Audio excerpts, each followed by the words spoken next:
pattern. I'll have the latest on what that entails on the way at 5:30. Dedicated to southern and eastern Kentucky, this is WYMT Mountain News at 5:30. Good evening, I'm Steve Hensley. Newly drawn election district boundaries are in question. A judge could decide to block the new maps approved by lawmakers earlier this year. Attorneys argued their case for and against the process in Franklin Circuit Court this morning. As WYMT's Phil Pendleton reports, some believe the election process could be thrown into chaos this year because of this. Just as Governor Beshear's vetoes of the new state house and congressional maps were being overridden and effectively made law, a legal challenge was made. What you're going to have is you're going to have no chance for a Democrat to win under these maps outside of Louisville and Lexington and maybe pockets of Frankfort. The state Democratic Party was among those who filed the suit, claiming legislators are choosing their voters instead of voters choosing the legislators. Secretary of State Michael Adams was among those being sued. If the lawsuit's successful, we would have the current maps replaced by maps from 10 years ago that were gerrymandered by the Democratic Party when they ran Frankfort. Election officials from the state capitol all the way down to county clerks have already done a lot of work in preparation for this year's elections. So what will happen to the district maps if the temporary injunction is issued? Judge Thomas Wingate is being asked to issue the injunction. Options moving forward include keeping the existing maps or returning to older ones. And the third option is to do maps that haven't even been proposed yet, haven't been through the legislative process. And the record we've created says that that can't be accomplished in time to have a May 17 primary. Democratic Party attorneys also argued the new maps are gerrymandered for political gain. It's done in a way that is meant not just to win more seats, but to completely hobble the other side. I'm real concerned about the Democratic Party's lawsuit potentially destabilizing this election by throwing it into chaos. State election officials say vendors must have everything finalized by February 23rd to have a May 17th primary. In Frankfort, Phil Pendleton, WYMT Mountain News. Judge Wingate did not say when a decision would be made on an injunction, but said he hoped to have the case resolved by the middle of March. Kentucky senators talked about a bill regarding transgender athletes today. The bill that would ban transgender athletes in Kentucky is moving forward. Senate Bill 83 passed out of a committee this afternoon.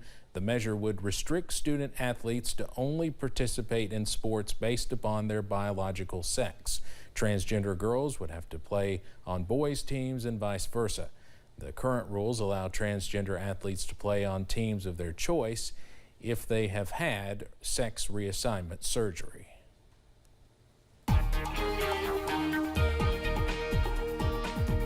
Keeping an eye on a developing story out of parts of northern Perry County. We've been watching a brush fire around that area, and the smoke plume of which is actually visible on radar. Let's look at pinpoint Doppler right now. You'll see what I'm talking about. You kind of see that north of Emelina in Knott County. That is the smoke plume from a brush fire not far from Wendell Ford Airport at this time. Let's put it into motion and you'll see what I'm talking about here. As we move forward in time, you'll see about an hour ago, you start to see that smoke plume develop, and that's at least 1,000 feet up from the measured from the radar site at Jackson. So that's something you'll have to watch out for this afternoon. You'll notice as we back on out, there's no rain to deal with, which it's not going to help when it comes to the conditions for those fires out there, the potential for those. We're warmer than average today, low to mid 50s around the region, and we've got winds out of the west, 10 to 15 miles per hour, so that'll help kind of fan those flames.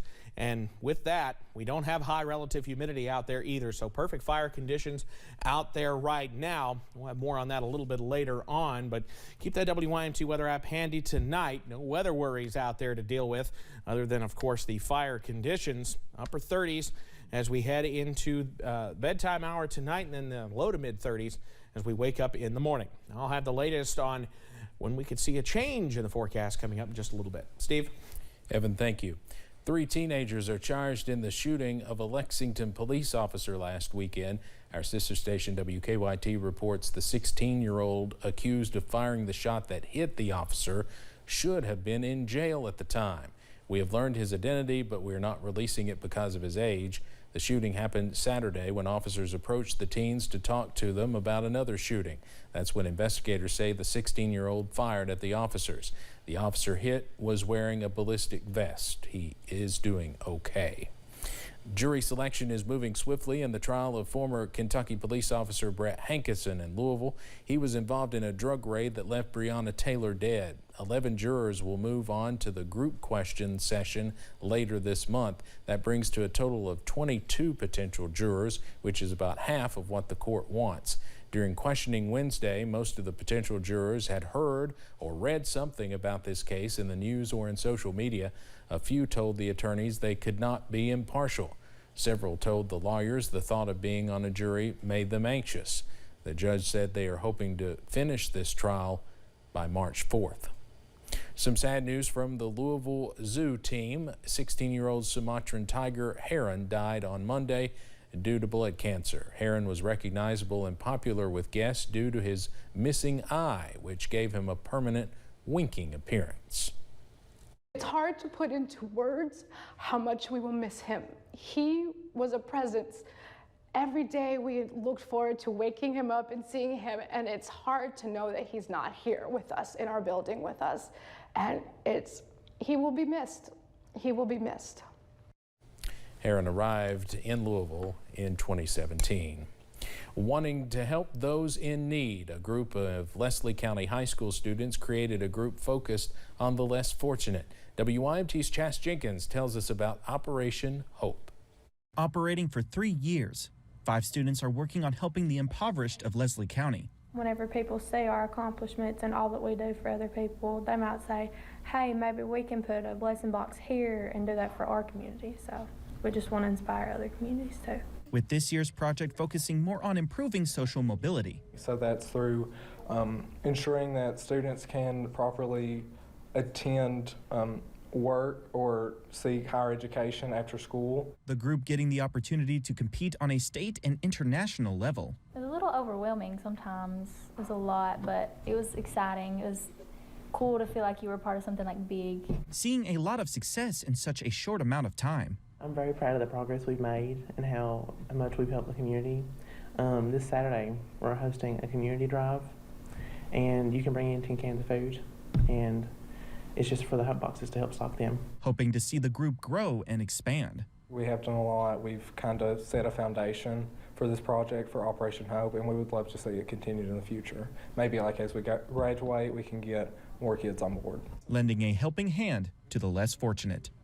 In Leslie County, Chas Jenkins, WYMT Mountain News.